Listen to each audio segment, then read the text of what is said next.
All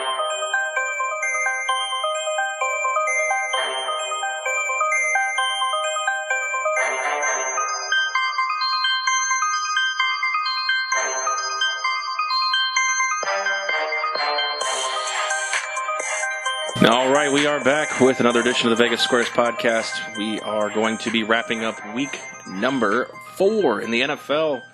I got Spike in the studio. We are still token Tony-less. He is still in Detroit. Not celebrating a win this week, though, because the Lions could not pull a victory away from the Cowboys. But, Spike, how'd it go for you so far in your betting? So I hit a couple of things. First of all, my big play of the night was actually hockey. I took Golden Knights minus the 1.5 at plus 155 over the Sharks in the preseason today. I binked that one. I hit a couple of small ones, but the two big ones in the NFL I hit were both on the Patriots. I took them minus the 6.5 to start the game. I took them minus 29.5 at plus 150 at halftime. Fucking bink. The Dolphins had no answer. Good Lord. If I hear one more son of a bitch come up to me and tell me that the Dolphins are locked to win the AFC East, I'm just going to punch him in the back of the head. Fair enough. Sorry, I was drinking. Yes. Things. Well, I mean, you need to drink in order to be able to do this on a, consistently. Speaking of drinking, basis. I'm looking at a strong starting lineup of Dr. Pepper. Yes. Good Lord, you got enough? Well, you said we were going to do the NHL preview podcast after this one, so yeah. I had to stock up. So, yeah, we're going to be burning the midnight oil and stock up on caffeine. So, anyways, it turned out to be a pretty decent betting week for myself as well. Ended up coming up a little bit, but there were a couple things that, the beauty of the NFL. A last-second touchdown by Cincinnati cost me, and Frank Reich's decision to do whatever the fuck they decided to do with little time left. Just take the tie so I can push, you fuck. How enraging was that? I'm not a fan of either of these teams, but just watching it from a betting perspective, knowing that I had friends that had money on the Colts, to see him blow a game like that is enraging. Like, you're not Belichick. You don't have the talent or the experience to know when you should and shouldn't go for it on 4th down and overtime. Or even the resume for when it doesn't go right to be like, he tried. Yeah, exactly. And now you have to stand there at the podium and have everybody second guess not only this decision, but now any time this guy makes a decision throughout the rest of the season, he's not only going to get questioned by it by the media, but also the team when it's happening. And you can't have that mentality in the NFL. Yeah, sitting there with the Colts money line, that was really a kick in the dick. So. Yeah, well, and this was actually our consensus pick of the week. I went back and I looked. We've had one consensus pick every week thus far. We're currently 1-2 after this week, thanks to the Colts minus the 1 not coming in. If you had a money line for betting, that's, Yeah, the minus 1 wouldn't have came in if they tied, but right, yeah. The actual money line, it fell down to a pick-em, so the money line was 110 at that point. So. Oh, okay.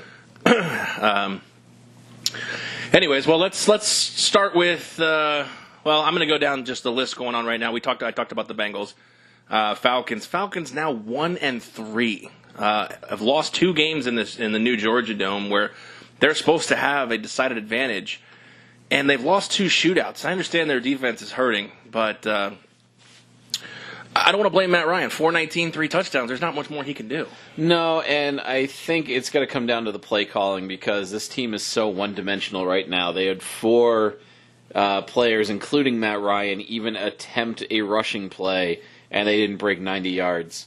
Or maybe 92, sorry.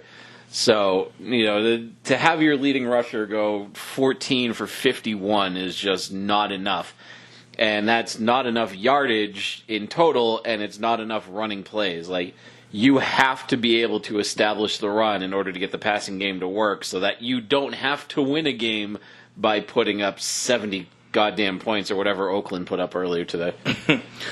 Yeah, I can understand. I mean, the pacing, the running game obviously controls. The time of possession was pretty much even. Any sort of semblance of a running game would have, obviously dictated that trend towards Atlanta. But it just seemed, I mean, watching that last drive, obviously, with what I had on the game, there were a lot of questionable calls that I know you can go in every game and say the officiating was terrible, but it's like, it just seems every week there's that game, and maybe it's just because it's the game that I have action on. There's the game that just, the Cincinnati's drive should not have extended the 3 times that it did. Oh, no, and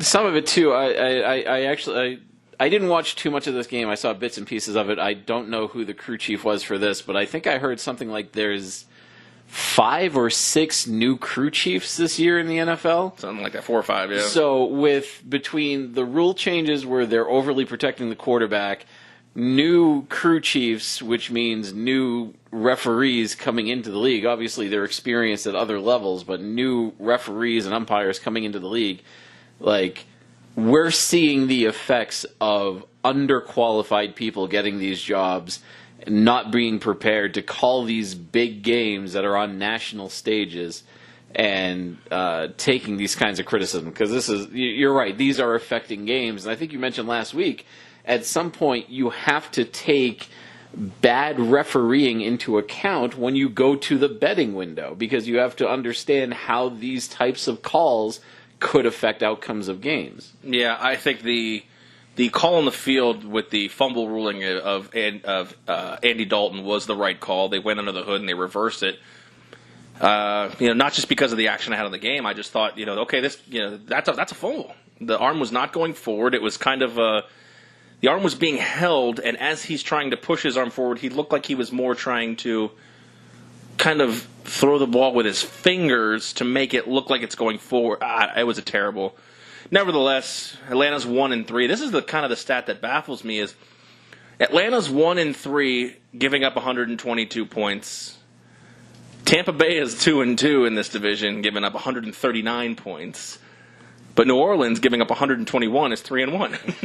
It's like this division plays zero defense. But the top of the division, they're winning football games. Carolina's given up 60 points in 3 games. So it's just, I don't know. The Bengals are a team to be reckoned with, though. I mean, they hung in an area that, like I said, mostly would favor the Falcons in this spot, and they beat them. They just beat them straight up. Yeah, no, and credit to Red Rocket there for never giving up, never keeping that ginger magic going, because somebody has to keep the magic alive that we were promised from the beginning of the season. Excuse me? What did I promise? Not you. I was talking about the FitzMagic down in so somebody's got to keep the Tampa ginger Bay. trend going. So we needed some type of magic to continue on at the quarterback position, and if it's not going to be FitzMagic, who turned into The only other option FitzTragic, is Andy Dalton. yeah, we needed the Carson Red Palmer's Rocket. retired. Yeah. Remind the public, remind the listeners what we had on these. Sure. On this game. For this game, UN token. So this was a line that moved quite a bit from the time that we did our pre-show research to the time we actually put in the picks. And it moved so much that we kind of both took the favorable line. So you and Token both took Atlanta minus the 3.5. I had Cincinnati plus the 5. And Cincinnati winning outright kind of screwed everybody up except me. So yeah. I'm happy about that. Well, the funny thing is if the score would have remained 36-31, you push, we win, la-ti-da. Right. But that's not the way that the cookie crumbles sometimes. All right, let's move on to a game I know I got wrong. I got way wrong. And Mr. Mitchell Trubisky and the Chicago Bears laid the fucking smackdown on Tampa Bay, effectively putting an end to the FitzMagic. However, when Jameis came out, he actually, in my opinion, in this game looked worse than Ryan Fitzpatrick. Yeah, and this is sort of the problem that Tampa Bay is going to have, is that they are going to have to go the rest of the season with 2 mediocre quarterbacks. And trying to figure out how, in a division where you have to win by scoring points, because God knows the defense isn't there, which one of these quarterbacks gives you the best chance to win. And we could see a situation where it goes, not week to week, because that's insane, but, every 2 or 3 weeks, as soon as somebody loses that hot hand, they get benched and the other guy comes in. So Yeah, but you're right. Jameis Winston, 16 of 20. I mean, he had a good completion percentage, but he only put up 145 yards, 1 score, 2 interceptions. Not the best line. So, especially once we've seen Ryan Fitzpatrick, first 3 games, 400 yards each. Yeah, and that kind of begs the question. Okay, I mean, look at Fitzpatrick, 9 of 18, 126. The interception, yes, it was bad, but they were out of this game very early, and I'm not sure if Fitzpatrick even had really the time to get settled into this game by the time they were down 28-0. Yeah, to be fair, Winston came in garbage time because it was over by halftime. Well, that's my problem, though. The looking at who should start next week, he came in garbage time and was, I would say, just as mundane or mediocre. Yeah. Maybe even worse than Fitzpatrick. I understand he threw a touchdown. Great. That's all well and good. Again, in garbage time to Brate. But held the ball too long, in my opinion. And Khalil Mack got to him for 1 pick. And I don't remember seeing the other pick. But, I mean, you can look at 16-20 for 145 with an 81 QBR, and I don't think that tells the right story. I think Fitzpatrick gives this team the better chance to win. Well, let me preface it by saying their defense is all-world bad. Oh, yeah. But with the ability and the moxie and the arm strength, I think with Fitzpatrick, he's not going to, but I think he gives the best chance to win. I agree. So this is sort of where I'm. The only thing I'm questioning is how the playbook is written up. If presumably it was written for Jameis Winston, because this is the thing that I was questioning at the beginning of the season. Ryan Fitzpatrick and Jameis Winston are 2 very different types of quarterbacks. Okay. So, Ryan Fitzpatrick running a Jameis Winston offense and being successful at it is a harder get than Winston running a Winston offense. You know what I mean? Does that make sense? Am I talking out my ass? It sounds like you're agreeing with me, but I'm not sure. I am agreeing with you in the fact that I think, based on skill level, obviously experience, the ability to read defenses, and some of the other intangibles, yes, Fitzpatrick is the better option. I just worry that he doesn't have the right coaching staff and the right playbook in order to be as successful as he needs to be in order for this team to compete in the NFC South. Well, and also I think he won't be the starter because if he's named the starter going forward for the foreseeable future, you're essentially closing the book on your number 1 draft pick in 2015. Right, which is the other kind of slap in the face. Was it 2015? I feel like he's been in the league longer than that. I might be right. I could be wrong. You pay more attention to the. They won. Florida State won the title in 13. He played 1 more year, 14. Yeah, he was the number 1 pick in 15. Okay. Yeah, this is his 4th year in the league. 5th year in the league. 15, 16, 17. Yeah, this would be his 4th year in the league. So, because I remember, I think now you got me down, but I'm pretty sure it's the 4th year in the league. All right, you're probably right. Like I said, you pay more attention to this than I do. But. The bigger problem is Mike Smith. 20 times in the last 36 games, this defense has given up over 400 yards. Jesus. Over 50% of the time, they've given up over 400 yards. And they don't even look like they're trying to get better. Yeah, and I don't know what they can do to get better at this point. But at this rate, you're 2-2. And yes, the last 2. I mean, Monday Night Football, they had a tough start, rallied to come back. Everybody still thought the FitzMagic may have still been there. This game was atrocious. You have at Falcons divisional game. They've shown that they can't defend home turf in the last 2, including in the division against the Saints. You have the Browns. You got 2 tough games against the Bengals. I mean, say you come out of that 4-4 if you stayed with Fitzpatrick. I mean, do you think who has the better chance of making that 4-4, Fitzpatrick or Winston? Fitzpatrick. So if you're Cutter and you're probably gone anyways, if you're gone. He's got a hard decision to make. I think you're right. So I'm going to pull up Fitzpatrick and Winston side by side, and just kind of take aggregate stats here. Over how long? Because one career's longer than the other. Yeah, no, I get that, but I'm thinking like completion percentage, Fitzpatrick's at 60 over the entirety of his career. Winston's at 60.8. Record when this quarterback is starting. They both can't be good. No, Winston is 18-27. Ryan Fitzpatrick is 50-71-1. So they're both losing quarterbacks for their careers. Mm-hmm. So, and then you look total touchdowns. Ryan Fitzpatrick 184 compared to 140 interceptions. Winston 69-44. So that's not the worst. They're about the same touchdown percentage. And interception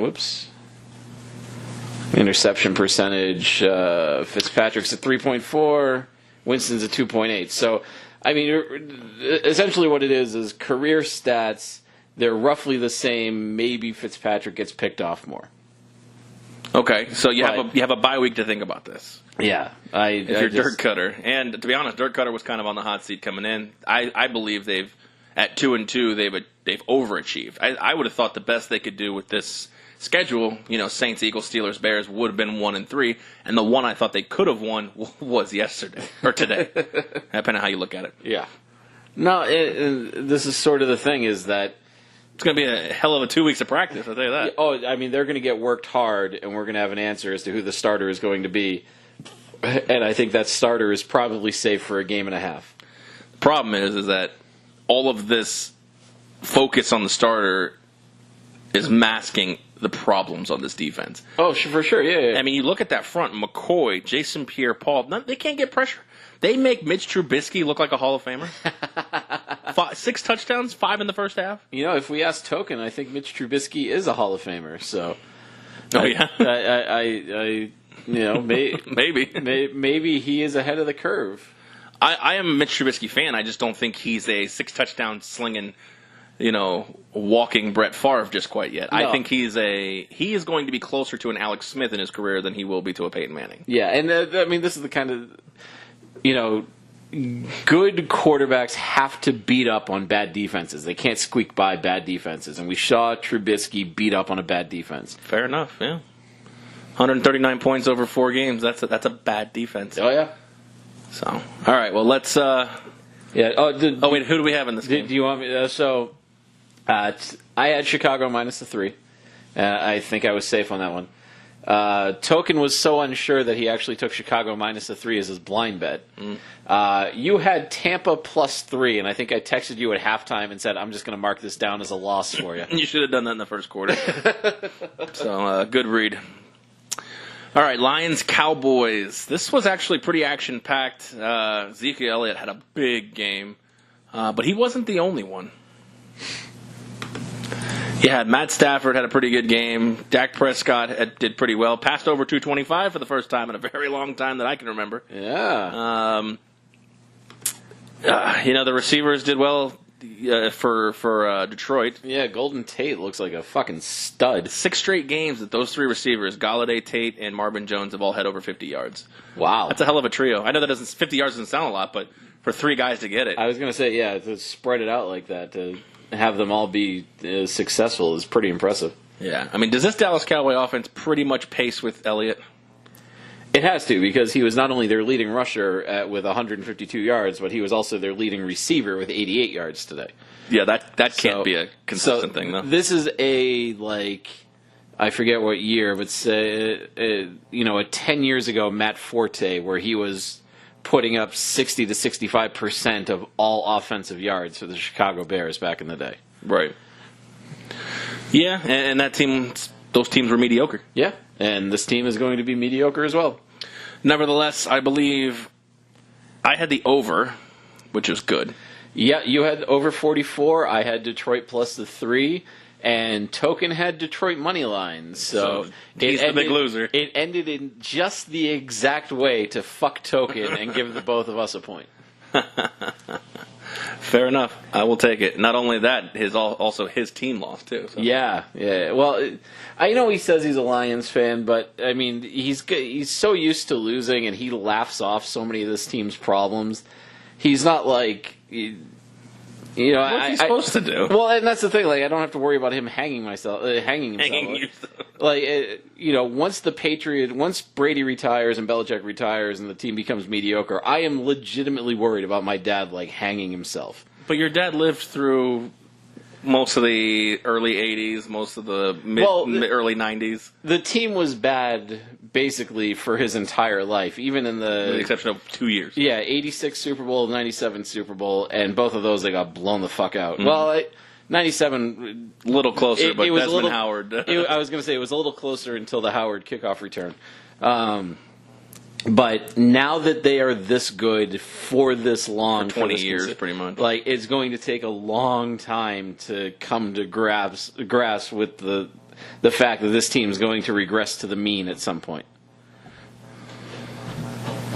Shaka, shaka, shaka. That is fair. That's a fair assessment, but you're right. It's better to enjoy 20 years of success than never experience success. My dad, growing up, was a bigger basketball fan than anything else. So he grew up in Boston in the 60s, where they won the championship every year. 9 out of 10 years in the 60s. The only team that beat him was in 67. I think it was Philadelphia won the championship. My dad says it's the greatest team he's ever seen in his life. The 67 The Philly? 67 Philly team. And so they were good for that long, and then in the 70s they were bad, essentially. And then in the 80s they were great again, and then when the 90s they were bad, I mean, he is what inspired me to yell at the TV when things weren't going right in sporting events. So, being able to watch that kind of unraveling and knowing what a team could be and how they are at that point is enraging and sometimes. Well, the crazy thing is if they can find a replacement quarterback at the right time that Brady's actually ready to retire, you may never have to experience that. That's true. So, all right. Well, let's talk Bills-Packers.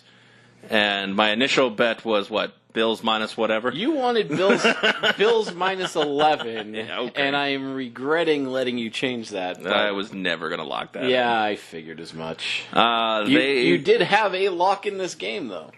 Well, in fairness, Buffalo has not scored a point in 6 quarters. And they're 1-1 in those games. Yeah. Yes, this was my lock of the week. I know that I did, not go out on too much of a limb, and I reached for the low-hanging fruit, but 5 points is 5 points. Yeah. No, 3. The lock is 3 points. Oh, I thought it was 5 points. Oh, we gave Token that one lock. Yeah, because he changed. So 3 points, He okay. pleased the line, yeah. So, yeah, you got the 3. I actually rode with you, Green Bay money line. I took the point. Token wanted the total in this game, which turned out to be a mistake because he had over 45. Yoinks. And when Buffalo can't score at all... Green Bay doesn't have to score that many. Yeah, so that's going to be a problem. So I didn't watch too much of this game, but Aaron Rodgers, typical day. The touchdowns weren't there, but 298, touchdown and a pick. Aaron Jones was a big spark in the running game. I know he only had 65 yards, but a 5.9 average with a touchdown, and he actually looked pretty electric. He looks like he can actually provide a change of pace from just relying on number 12. Yeah, and it's something that they haven't had in a while, and I'm kind of glad to see it. I'm going to temper expectations a little bit because I want to see more of this going forward before I say that Green Bay actually has a feasible running game. Well, what do you think? Who do you think their last best running back was?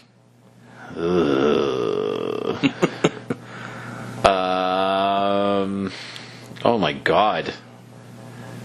Well, I mean, you could say Eddie Lacy, but I don't know. He had a couple good years. I was just about to say Lacy was probably That's gotta be the last good running season for a running back in Green Bay, but their last good consistent year in, year out running back, I have no idea. Amon Green? Maybe. Yeah. That was, 15 years ago? Yeah. It was like? Yeah, I was going to say Amon Green, Dorsey Levens, Edgar Bay. That's like 90s and 2000s. Oh, God. I don't know the last 2 names that you said, so. You don't remember Dorsey Levens? No. Oh. Should I? Maybe. I don't know. He was pretty popular for a while. But no, this Aaron to Aaron connection looks pretty good. It's like the Devil's Triangle there. I don't know what I'm getting at. Not really a lot coming out of Buffalo today. Josh Allen. Josh Allen is what I thought he was. 16 for 33, 151. No scores, 2 picks. Kind of pedestrian rookie game. He's coming along. I mean, a couple of picks, probably made some bad reads. But this is what you should expect, Buffalo fans. Don't look for the Minnesota game every week. Yeah, that was a fluke. Yes, that was a fluke. But I have a fun fact. Oh. Do you know the fluke is the most common fish in the sea? I did not know that. So next time you go looking for a fluke, you might find one. Anyways. Just chock full of something on this show. Let's move on to my not to toot my own horn, but I'll let you toot it for me. Titans-Eagles. Yeah.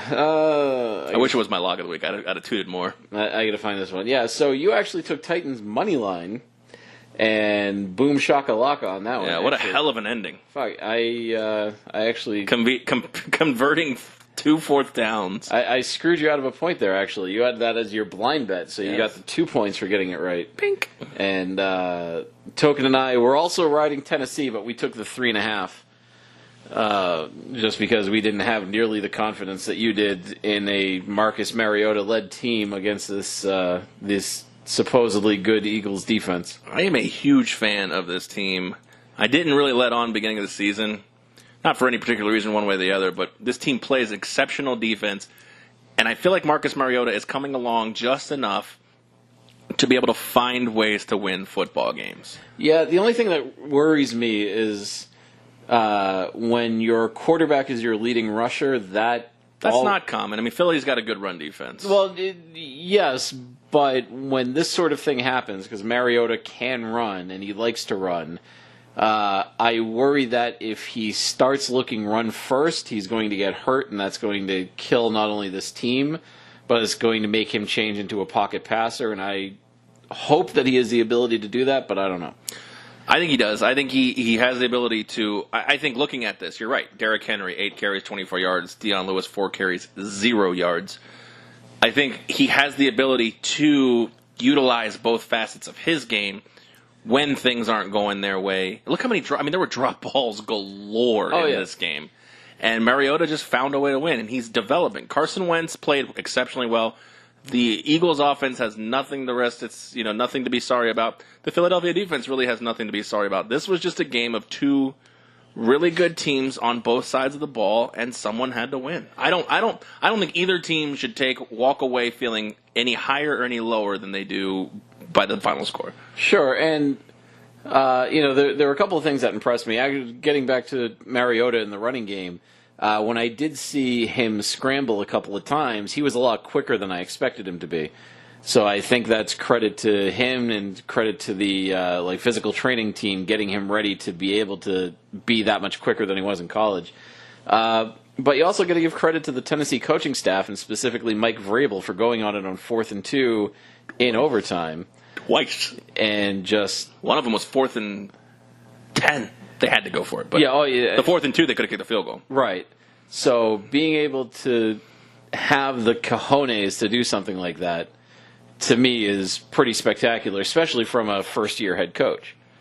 Yeah, and Guy, if he can cure a little bit of the dropsies, Corey Davis is turning into a pretty damn good receiver as well, too. Yeah, with 161 and the score today, that's a good day at the office. Yeah, it's good to see Alshon Jeffrey back, too. He had a pretty good game as well. Like I said, Tennessee shouldn't get too high off this win. They played well. They're a good team. It was at home, and Philadelphia should not feel too bad about this win, although they are 0-2 on the road. That could present, I think at the books, they get a little too overvalued. That's really where I saw a spot where I actually thought these teams were evenly matched, and they were giving too much love to Philadelphia. What price did you get on the money line for that one? $150. Nice. So, again, a very evenly matched team. I thought the line was wrong, so that's where I felt really good about it. But just as good as I felt about that, I felt very terrible about the next game we're going to talk about, and that's the fucking Colts and the Texans. Because I should have gotten my money back, but Frank Reich decided, you know what, Aaron? Go fuck yourself. We're going to go for it with Mr. Captain Andrew. Look, I'm not even going to read that fucker's tweets this podcast.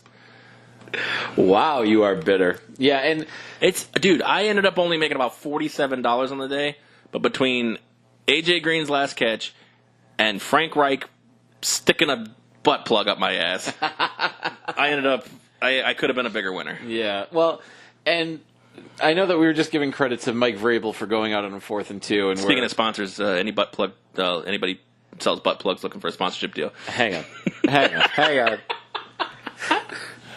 Like, product placement. I mean, What are the brands of butt plugs? See, like next time I say that, like Frank Reich sticking a Miller's butt plug up my butt. Have we gone too far? First of all, the mental image is Of a butt plug up my ass? killing me. Are there brands of butt Just plugs? killing me. How would I know? Oh, come on, I know you. Oh, God. Google brands of butt plugs. Please tell me that you're released in like incognito mode on your browser so you don't start getting these ads on a consistent basis. Anal trainers. Is that a brand or is that a suggestion? Is that how you get ready for Congress? So, www.myfirstblush.com. Okay, go ahead. You were saying? I need to shake out the bad juju right here. Hang on. I'll give you some juju. I know that we were just giving credit. Go ahead. I know that we were just giving credit to Mike Vrabel for going out on 4th and 2, and we were excoriating what's his name, Reich, for going out on a 4th down as well with Indianapolis. The difference was It worked. Well, it worked, you're right. But B, it was a much more manageable 4th down for Mike Vrabel in Tennessee. It was in Philadelphia's side of the field. And Philadelphia had just been committing every penalty imaginable. Meanwhile, the Frank Reich, I mean, it was just...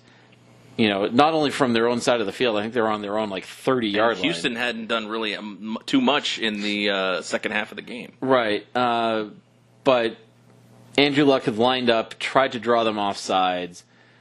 So Houston knew that if Indianapolis even ran a play, it was going to be a very conservative one because they weren't going to try to really trick them or do anything crazy. And not only was Houston ready for it, but Andrew Luck threw a bad ball. He threw a bad ball. It was a terrible play. It's a slant. Who doesn't see a slant coming on a 2-yard route? Right. It was just nothing about the play, the call, the situation, or anything worked.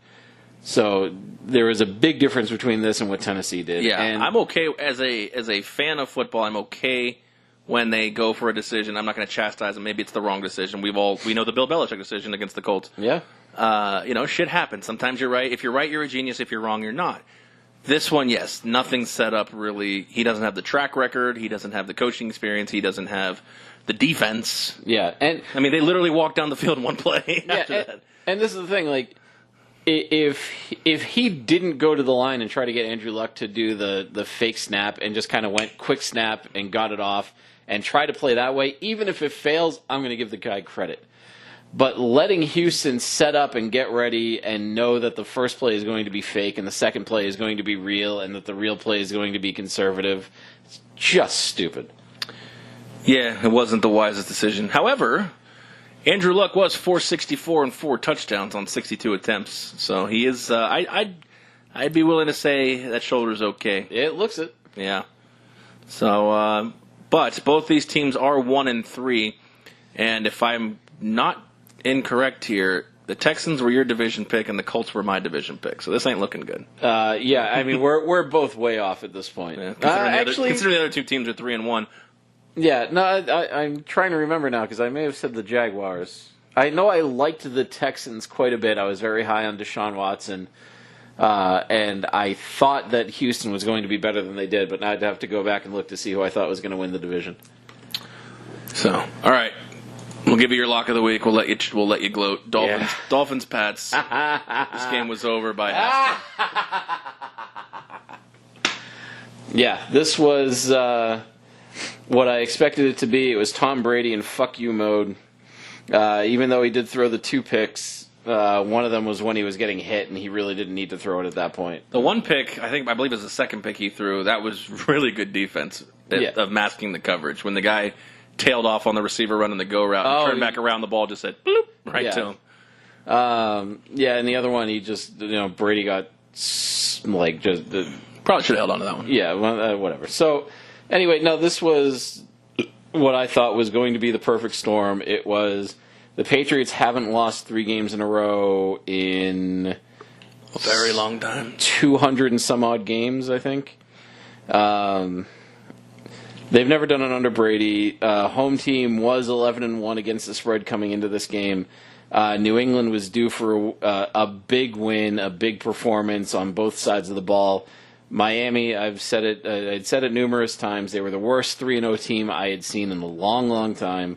This was exactly the game that New England and New England fans needed to see out of this team.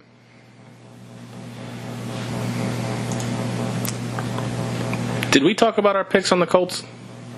Oh, yeah, we were consensus. Yeah, it was consensus. We were all Indy minus the 1. We all lost. All right. So this one, you were lock of the week. I was lock of the week, New England minus the 6.5. Token had Miami plus the 6.5. And again, I couldn't blame him for it because when you look at these teams just based on the record and the fact that Miami was hot and New England looked pretty bad in their last 2 games, you would think to pick Miami plus 6.5. Like, it made sense. And you actually went with the total. You went under 48, and you hit that one. Just got there. Actually, was rooting for to curb the scoring when the Patriots were walking up and down the field. Look, it was nice to see everybody really get involved in this game. You know, James White, Dorsett getting involved. Cordero Patterson with a touchdown. Yeah. Gronk with 7 targets.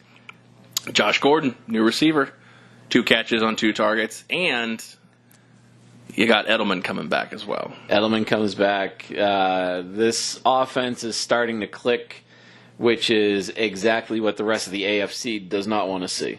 So who's the odd man out in this situation? Because Chris Hogan looks like he's being targeted less and less. Yeah, Hogan maybe. I think Dorsett is catching up. Patterson's probably the one that I would watch to see a little less playing time. I know that he was getting playing time as a wide receiver. I think he's still going to be the predominant kick returner. Sure, yeah. He just doesn't seem like, even in the offense, that he's fitting in the way that they expected him to fit in. I think he's lost a step from his super quick speed that we saw in Minnesota and Oakland. So I think this is the type of guy that would get sat out now that they have Gordon and now that Edelman comes back. Yeah, if Gordon can kind of play that Brandon Cooks role. The question is with Edelman running the slot, Dorsett's probably the guy that's going to stick. Yeah, and this is the crazy thing is that we could see kind of a rotation where Belichick releases a guy one week and then signs him the week after. And, they do this all the time in New England, where when they go into a game, if they decide they need an extra linebacker, they'll release a wide receiver, but they don't. They release them on paper, but they say just keep your shit in your locker. You're getting signed again next week. These are the types of moves that New England makes constantly, and we could see that going through the rest of the season, where even Dorsett may only suit up for 12 games through the year. And he'll get a couple of games off when they need to bring in an extra safety or an extra linebacker or an extra running back, depending on the situation, depending on the game that they're going to play. And this game also marked the return of the Brock Lobster. Brock Osweiler coming in. Threw a touchdown, didn't he? Yes, he did. He was the one that threw it in garbage time. So I really hope that this sparks a quarterback controversy in South Florida. I know it won't, and I know you're shaking your head at me. But I would love, love, love to see a distraction down there where they start talking about whether or not to put in Osweiler. Brock Lobster. Well, they do have some tough games that could put them back. Next 2 games at Bengals, home versus the Bears. So, it could easily be 3-3 in a couple weeks. 2 strong defenses there. Yeah, so it'd be interesting to see, especially with the Patriots, as you say, hitting their stride. Yeah. And, let's look at what the Patriots have coming up. They've got Colts and Chiefs, 2 tough games as well, but both at home where they are 2-0. So. Yeah. All right, let's move on. We got Jets and Jags. I know we were all sweating this game at the end, which is sad because the game was pretty much out of hand, and a game I didn't have any actual money on, but for our actual contest. Right. Yeah, this was sort of a weird game. This was one I actually didn't pay that much attention to. Oh, I didn't watch it at all, but just until the end when you're like, hey, we all have a sweat here on our pick. Yeah, you had the Jets plus 7.5. Token and I both took over 38.5. And I think they got to 37 combined points with about 11 minutes left in the fourth quarter. and then just nothing happened until the very end of the game. And those fucks were going for it. They were direct snapping with like 20 seconds left. I'm like, are you fucking kidding me?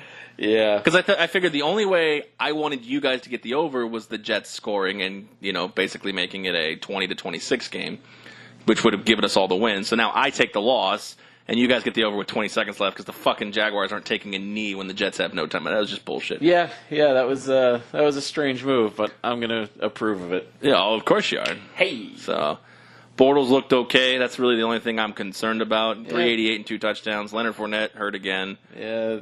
Is it time to be concerned about Fournette, or is it time to shut him down for the year?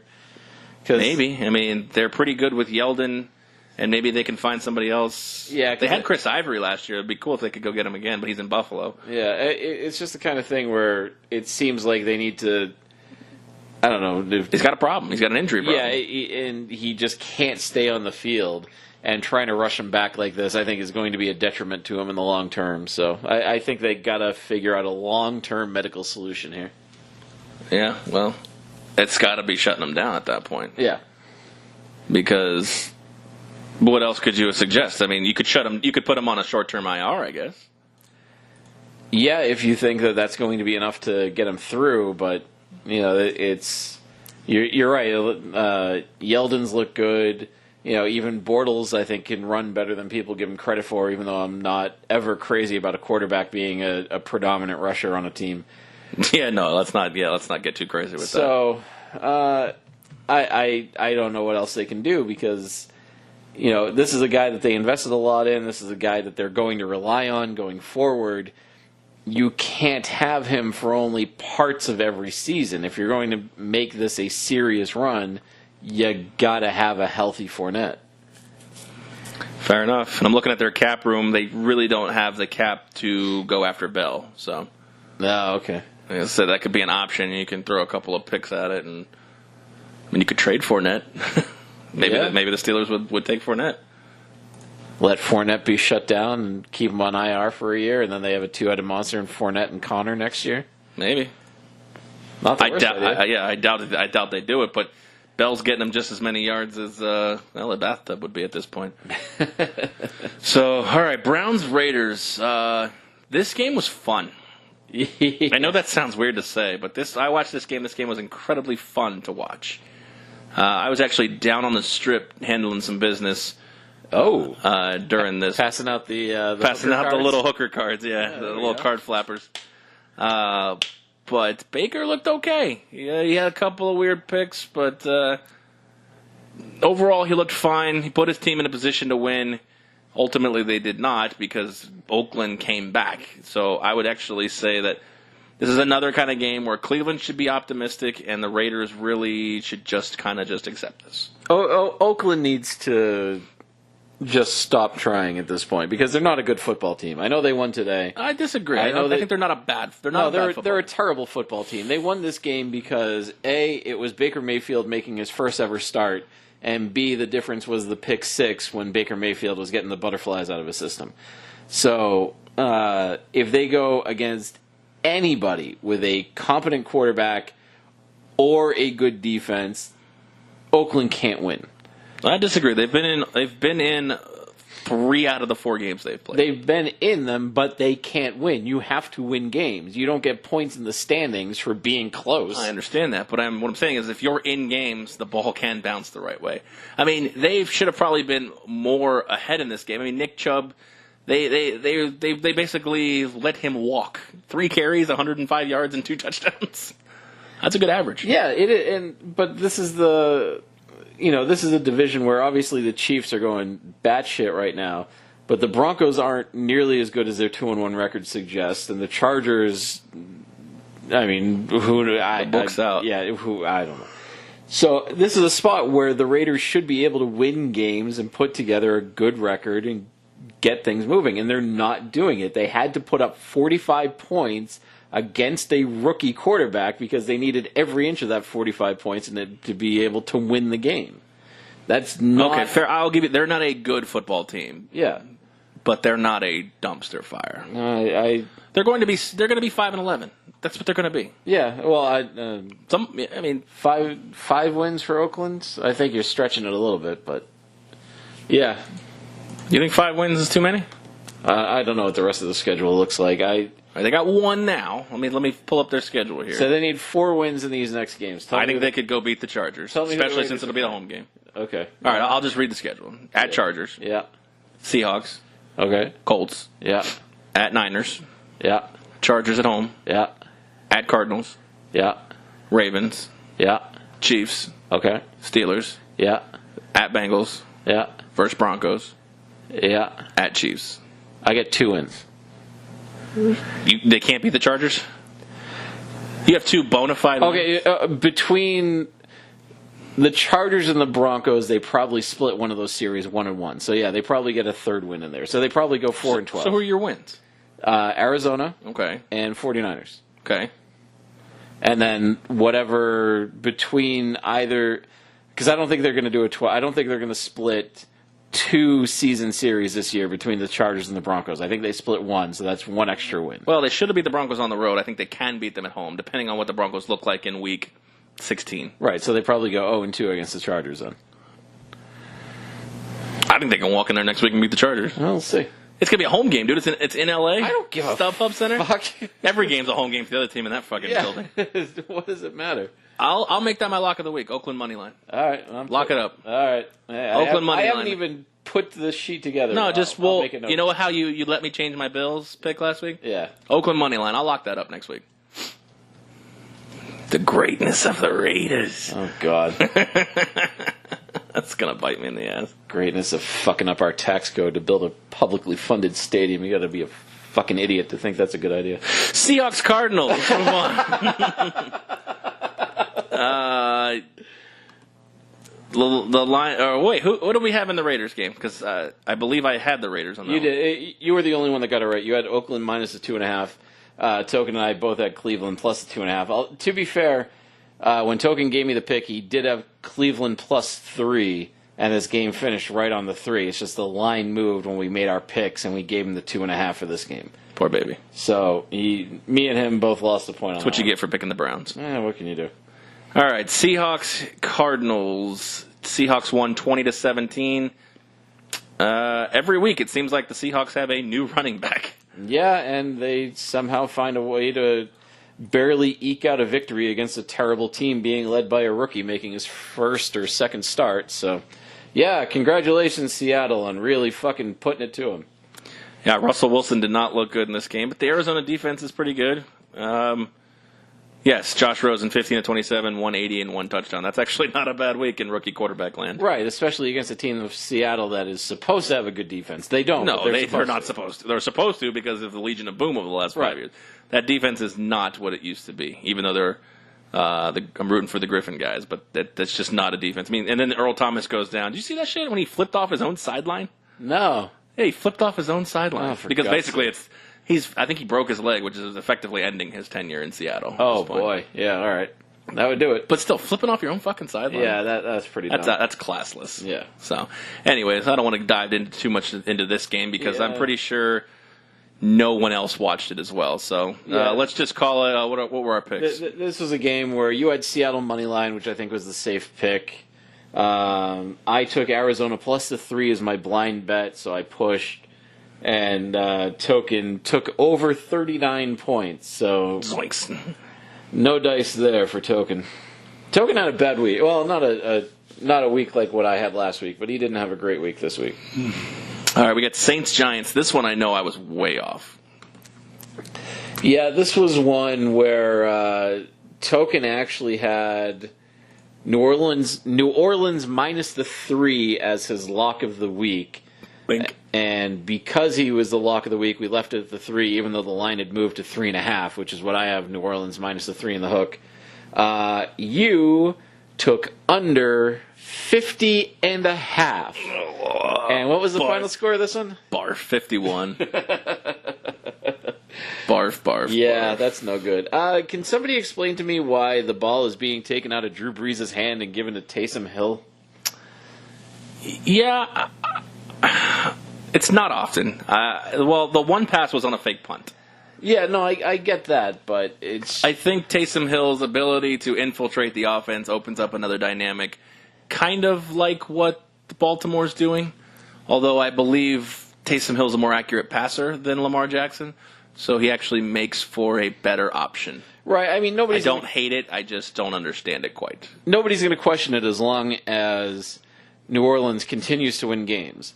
But once they start losing, if these plays become more and more detrimental to the team's ability to win, I think people are going to start questioning it more. Like I didn't get to see all of this game. I did get to see bits and pieces. I know Drew Brees is on the downside of his career. I could see that in some of the balls that he threw. They were inaccurate. They were underthrown. There were a couple where there was one to Ben Watson, especially not the one in the end zone that Watson dropped, but one on the field where Brees, any other year hits Watson in stride and it's a touchdown. This time Watson had to come back to the ball and actually had to dive for it in order to be able to get it, and it was just purely underthrown. So I think Brees isn't the quarterback that he used to be.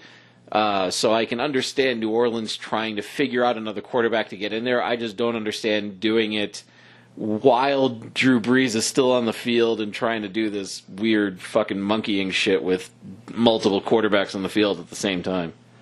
Well, an initial theory would be, okay, save a couple of throws, but over the course of a season, Taysom Hill throws the ball 2-3 times a game. You're talking about saving 50 throws. That's significant for a guy who has to go to the playoffs and play potentially 3 to 4 more games. Theoretically, but it's also 50 to 60 passes is a game. Yeah. It saves a game. Yeah, all right. So yes, I understand, and you're right. Drew Brees is not the quarterback that he was. He's still fine, but saving his arm. I know that, like you said, over the course of a game, 1 or 2 passes, 3 passes seems irrelevant. And Taysom Hill will not be the quarterback going forward as far as the successor to Drew Brees. I don't think. I can't imagine. I could be wrong, but I don't think. But he is a very dynamic playmaker, and Sean Payton is the kind of coordinator that says if you can play, even if you're confined on the depth chart to one position, if you can play, I'm going to find avenues to get you involved in this game. And one of them, like I said, was a fake punt that they converted. I mean, yeah, no, I know they hit it. It's good to have that wrinkle in a system where the up guy in front of the punter is a quarterback who can block, who can run, who can throw, versus usually that guy's like a fucking linebacker or something, Yeah. So, I mean, to add that wrinkle to your special teams, I like the fact that Taysom Hill's in there. And, again, 2-3 passes a game, even if they are on end-arounds or whatever, adding wrinkles into your playbook. You're especially you're the one who complains, especially guys like McDaniels, who become too predictable. Yes, but there are ways to become unpredictable. This isn't disrespect to Drew Brees, by the way. No, for me it is. But there are ways to become unpredictable while not taking the ball out of your lock Hall of Fame quarterback's hands. And I think that's the point that I'm getting at. Yes, Drew Brees is going down, so you devise a playbook around what he can still do, and if that means throwing in more flea flickers, throwing in more reverses, throwing in, other ways to keep him on the field, to keep him accurate, and to play to his strengths, I think is something that New Orleans needs to figure out how to do, as opposed to just putting in another guy. Maybe Brees suggested this. Maybe he suggested it as a way to... We don't know. We're not in the locker room. However, there is a guy who's definitely taken the shoulder of the load off him, and that's Alvin Kamara. Good God. Oh, that guy's a fucking beast. Yeah, no, that's a fantastic player right there. Question I have, though, for more of a fantasy purpose, and I know we don't talk a lot of fantasy on here, is Mark Ingram's coming back. Does that eat into this monster that is Alvin Kamara, or do you just kind of do you bring Mark Ingram back to what he used to do, or do you bring Mark Ingram very slowly back? Because you bring him back slowly, and I think right now the job has to be Kamara's until he loses it. Well, I don't think even last year, even when in the start, it wasn't a one guy job. Both these guys toted the rock pretty evenly last year, especially after they got rid of Peterson and they saw what Alvin Kamara could do in both the running and the receiving, and that actually, in my opinion, encouraged Mark Ingram to learn how to catch a ball. to keep himself on the field. Right, and that's, good players find ways to stay on the field, and he will find a way to stay on the field if that means, changing his game up to be able to do things like catching the ball out of the backfield. But, as a number one running back, it's Kamara right now, and it's not going to change no matter what the Ingram does when he gets back. It's not going to be an overnight thing. It's going to have to be Ingram has to prove himself over multiple games. Kamara has to disprove himself over multiple games. Saquon Barkley with another 100 yards, all-purpose, and a touchdown. I said this when they drafted him. This is kind of what he is: 50 yards rushing, 50 yards receiving. He's not a dominant force in either. He's kind of an average force in both. Yeah, and he's not that it's a problem, but when you need a running game, he's not that guy. It's a weapon for Eli, which is what he needs in order to elongate his career. Especially, throwing out of the backfield, it should cut down on Eli's interceptions. So I think it was exactly the right pick, even though he's not the dominant running force. I think it was exactly the right guy for this offense. Can't remember the last time Drew Brees didn't have a touchdown. But, fun fact. Oh, boy. If Drew Brees throws for 201 yards next week, he will be the all-time leading passer in yards. Do you think the Chargers are kicking themselves for letting this guy go? I'm going to go out on a limb and say yes. Ah, okay. Let's see who the New Orleans Saints have next week. They've got the Redskins. I think he can get... Ooh, Redskins on Monday night. I think he can get 200 yards in that game. I think so. Well, that'll be a good one. Nationally televised game, and he gets to break the all-time record. And it would be great to see Peyton Manning go down a rung. I always appreciate that. Exactly. So, all right. We already talked about who we had this game, so let's move on to the next game, and that's 49ers and Chargers. Yeah, this was one where I didn't expect Beathard to, play like a competent quarterback, but he did. I mean, it wasn't a great game, 298, 2 scores, 2 picks, but it was enough to keep him competitive. And even though they ended up falling to the Clippers in Los Angeles, I'm never going to say the right thing when I'm talking about these games. Yeah, I mean, he did enough to keep him close and keep him competitive, which I think is a lot more than people gave him credit for, certainly more than what Vegas gave him credit for with a 10.5-point line. Which is one that I took, so that was not not great for me. So, yeah, you and Token both took the Niners plus the points. So, I can honestly say I didn't watch a lick of this game, so I will move on just stating that the trend strikes again of biggest dog of the week. Yeah, you got it. Good for fucking you.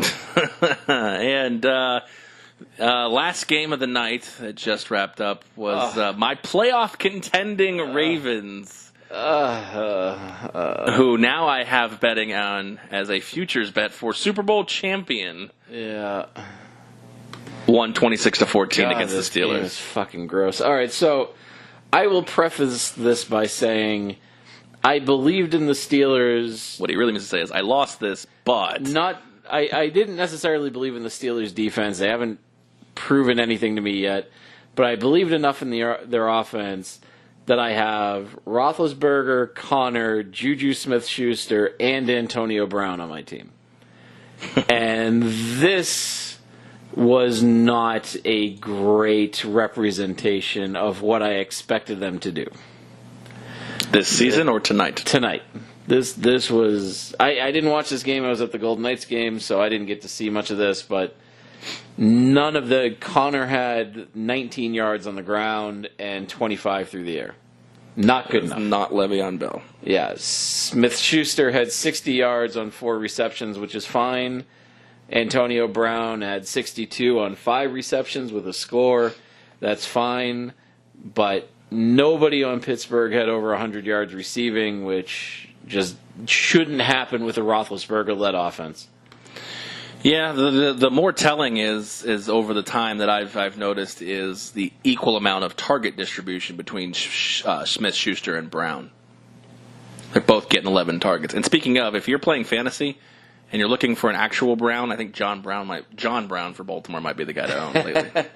I have him, and he has been on my flex spot for the last 4 weeks, and it has been prosperous in one of my big money leagues. So Yeah, I'm going to have to make big changes to my roster. No, nobody gives a fuck. Anyway, nobody gives a fuck about that. the one thing that I think is curious is the AFC North is shaping up almost the inverse of what a lot of people maybe expected.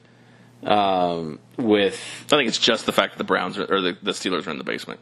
Well, the Steelers are in the basement, tied with the Browns. Who expected the Steelers and the Browns to be tied in the standings after 4 games? They were tied after 1 week. Also true. Yes, I agree, though. The Bengals and the Ravens are both sitting at 3-1. Who called that at the beginning of the year? Shut up. I called one. I did not call the Bengals. Fair enough. I did not call the Bengals. Although, I will come down on my position, hand to God. LeVeon Bell is an incredibly important football player. Yeah. And may deserve to be the highest paid player. Yeah, and this is a spot where Pittsburgh has to decide if they're going to be willing to shell out the bucks. Well, they don't have a choice. He's gone. They don't have a choice. After the franchise tag was not signed, all they can offer him is to play that franchise tag. Now, he may play that franchise tag. The problem is once he signs, if he doesn't sign it by week 10, he's gone.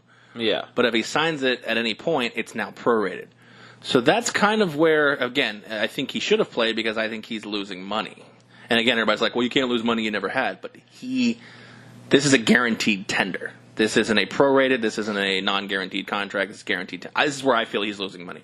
However, it'll all depend on who he signs with next year and how much he signs for.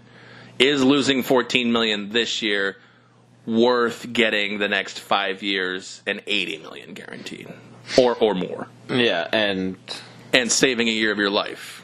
But the other side of that is, is Bell going to be willing to sign with a losing team in order to make this money? Is he just going to go to the highest bidder, or is he going to want to sign with a team that's going to keep him competitive? Well, you have to actually look at this. I believe he's 26. He's between 25 and 27. I don't know exactly. I'm going to say 26 just for average. Right. The next contract he signs, because of what we know about running backs, maybe his last. Yeah. So I think that's fair. If he doesn't care about winning a championship, which, based on him not being on the field now, I don't think he does. He cares about his value as a football player. I think he'd take the best offer, the highest offer that's the best fit for his life. Is he going to go to Green Bay? Maybe, because if they have the money to offer him, then he could still chase a title there. But does he want to live in the fucking snow? I don't know.